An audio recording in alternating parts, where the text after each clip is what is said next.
बिस्मिल्लाहिर्रहमानिर्रहीम। अस्सलाम वालेकुम। आज की वीडियो में हम बात करेंगे जो डेवलपिंग सिचुएशन है पॉलिटिक्स की उसके हवाले से।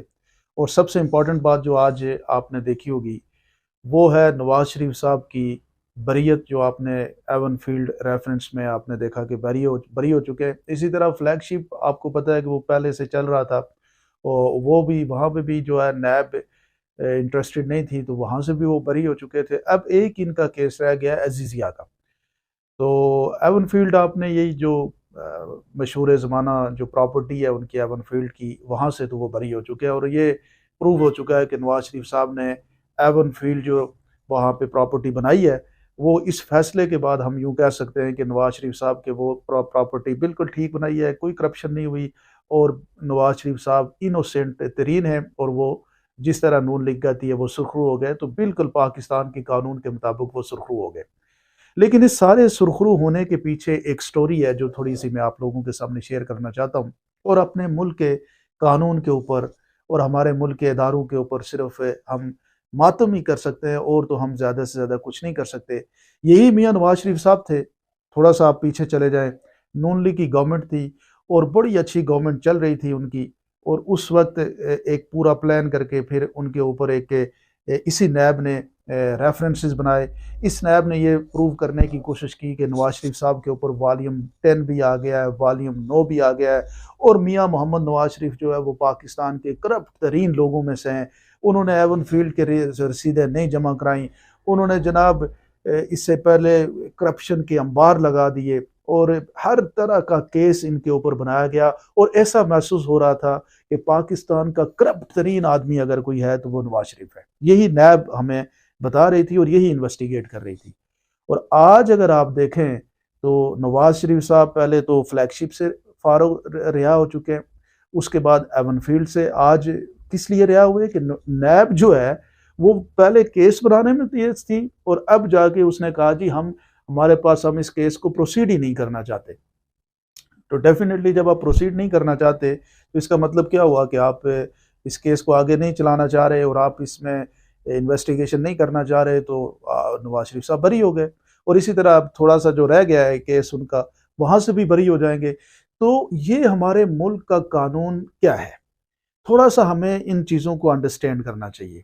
या फिर कानून में मसला है, या हमारे मुल्क की पॉलिटिक्स में मसला है, या हमारे मुल्क के अंदर कुछ लोग किसी वक्त किसी भी सियासी लीडर को स्नब करने के लिए वो इस तरह के खेल खेलते हैं। इसी तरह आसिफ जरदारी के ऊपर बात करें तो 14 साल उस आदमी ने भी यहाँ पे सजा काटी।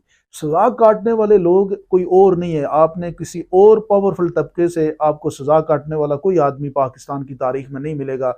सजा काटने वाले आपको सियासी लोग मिलेंगे, वो बेशक आसिफ जरदारी हों और उनको प्रूव किया गया कि मिस्टर 10% है। अब पता नहीं आज की हालात को देख के ये भी लगता है कि वो बेचारे मिस्टर 10% हुए होंगे या नहीं हुए होंगे, या फिर उनको बिल्कुल इसी तरह से जिस तरह से आज इमरान खान पाकिस्तान का करप्ट तरीन आदमी बनाने की कोशिश की जा रही है। यानी जो शख्स 3 साल हुक्मरानी करता है, 5 साल KPK में हुक्मरानी, 8 साल की हुक्मरानी के बाद इमरान खान को करप्ट साबित करने के लिए एक घड़ी हमें मिली कि ये घड़ी जो है ना वो जो लेके आ गया है, और वो घड़ी उसने बेच दी। और इस घड़ी को बेचने की वजह से पाकिस्तान जो दुनिया के अंदर कानून और इंसाफ में नंबर 1 मुल्क है, और उस मुल्क में जनाब एक घड़ी जो है इमरान खान साहब बेच रहे हैं, तो उस घड़ी की बुनियाद पे हम इमरान खान को करप्ट कहते हैं और उसको करप्ट करके छोड़ेंगे, उसको दुनिया जान की सजा देंगे। उसको पाकिस्तानियों के जो दिलों का एक ताज बना हुआ है उसको उनके उसके दिलों में से निकाल देंगे।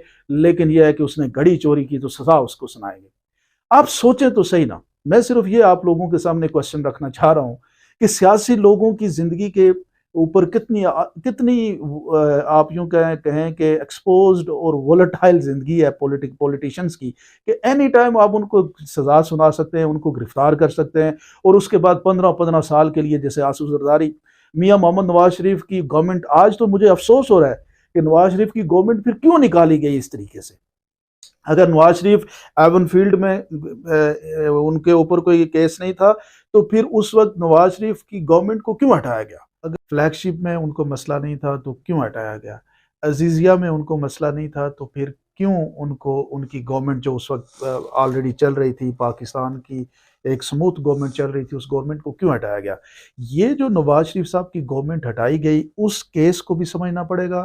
फिर उसके बाद 3 साल के बाद इमरान खान की गवर्नमेंट जब हटाई गई, उसको भी समझना पड़ेगा। और फिर इसमें से मुश्तरिकात को निकालना होगा कि उस वक्त गवर्नमेंट को जब हटाया गया तो कौन लोग थे, और जब इमरान खान की गवर्नमेंट को हटाया गया तो कौन लोग थे। और फिर ये जो पॉलिटिकल लोग हैं हमारे, जो लोग हमारे सियासी जोमा है, मैं आज नवाज शरीफ साहब पे हैरान होता हूँ कि वो ये समझते हैं कि आज जो अदालतें कर रही हैं या पाकिस्तान के कानून जो कर रहा है वो सही है, और जो उनके साथ हुआ वो गलत था। ना नवाज, जिस तरह के आज के फैसले के बाद जिस तरह नवाज शरीफ साहब के साथ गलत था, तो आप देखिएगा कि 1-2 साल के बाद जो कुछ इमरान खान के साथ आज हो रहा है, उस वक्त हम बैठे हुए कहेंगे कि इमरान खान के साथ जो कुछ हुआ वो गलत था और वो बहुत बड़ी ज्यादती हो गई।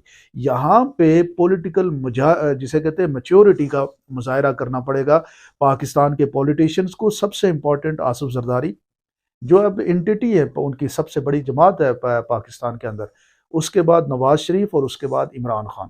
ये जो 3 लोग हैं सियासी लोग, और इन 3 लोगों को फिर जो हमारे ताकतवर लोग हैं उनके साथ भी बैठना पड़ेगा। पाकिस्तान के मसाइल का हल इस वक्त मरहम लगाना है। पाकिस्तान के मसाइल का हल ये नहीं है कि हम एक दूसरे को नीचा दिखाएं, हम ये कहें कि मैंने उसकी अकड़ जो है ना वो तोड़ दी है, मैंने उसके लिए मसाइल पैदा कर दिए हैं। मैं देखो कि उसकी पार्टी के सारे लोगों को देखो किस तरीका डंडे के जोर पे हम उनको पार्टी से निकाल रहे हैं, उनको जलील ख्वार कर रहे हैं, उनको इंटरव्यू दिलवा रहे हैं। और हमारे जो दूसरे सियासी जोमा है, जो नून लीग और पीपल्स पार्टी वाले, वो खुश हो रहे हैं कि जनाब आज तहरीक इंसाफ के लोग जो है ना वो बड़े उनको जलील ख्वार हो रहे हैं। तो ये आज अगर तहरीक इंसाफ वाले जलील ख्वार हो रहे हैं, तो 3-4 साल पहले नून लीग वाले हो रहे थे, कुछ अरसा उससे पीछे चले जाए तो पीपल्स पार्टी वाले हो रहे थे। तो ये सियासी लोगों को ये बात क्यों नहीं समझ आती कि आप इस्तेमाल होते हैं और एक दूसरे के खिलाफ इस्तेमाल होते हैं। आप जब एक दूसरे के खिलाफ इस्तेमाल होते हैं तो आप सोचें कि छोटे छोटे बच्चे, मियाँ इबाद जैसे, इबाद महमूद जैसे बच्चे जो हैं वो इस सियासत के भेंट चढ़ जाते हैं। फिर इस तरह ये जो ख़वातीन बेचारी सिर्फ इस बुनियाद पे कि वो इमरान खान की सपोर्टर हमायती हैं, तो वो आज आप देख लें कि वो भेंट चढ़ जाती हैं। तो हमारे पॉलिटिशियंस को भी, ये अब मुल्क 70-80 साल हो चुके हैं, ये बुनियादी डेकोरम तय करना चाहिए कि सियासतदान और ताकतवर तबके, अदलिया और ताकतवर तबके, ये आपस में मिल बैठें, एक ग्रैंड जिरगा बनाएं, पाकिस्तान के मुस्तकबिल के बारे में प्लान करें कि हमने पाकिस्तान को अगले 20 साल में कहाँ लेके जाना है, पाकिस्तान के मसाइल को कैसे हल करना है, पाकिस्तान में नौजवान जिसकी उम्मीदें ख़त्म हो रही हैं उसकी उम्मीद को कैसे बहाल करना है, इस मुल्क को हिंदुस्तान के मुकाबले में कैसे खड़ा करना है, या सिंगापुर और मलेशिया के मुकाबले में कैसे आगे लेके जाना है। ये जंग करनी चाहिए। ये जंग नहीं करनी चाहिए कि एक दूसरे को स्नब करें।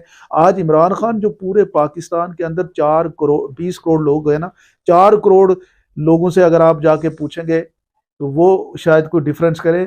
24 करोड़ में से 20 करोड़ लोग ये कहेंगे कि इमरान खान जो है वो करप्ट नहीं है, जिसको आप करप्ट प्रूव करने की कोशिश कर रहे हैं। यानी 8 साल की गवर्नमेंट के बाद आपको घड़ी मिली तोशा खाना की, जिस बुनियाद पे आप उसके साथ ये ज्यादती हो रही है।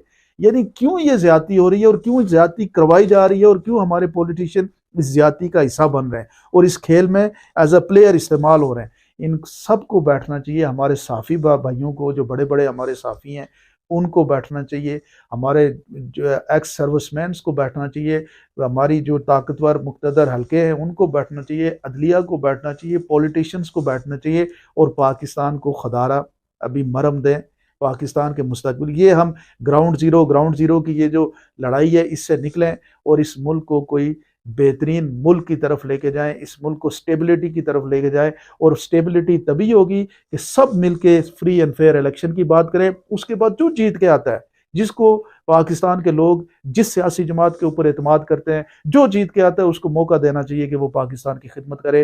तभी जाके ये मुल्क स्टेबल भी होगा और आगे भी बढ़ेगा, और मुल्क के अंदर एक जिसे कहते हैं स्टेबिलिटी आएगी और मुल्क के अंदर लोगों की भी उम्मीदें बहाल होंगी। आप क्या समझते हैं? ज़रूर मेरे कमेंट सेक्शन में बताइए। बहुत बहुत शुक्रिया।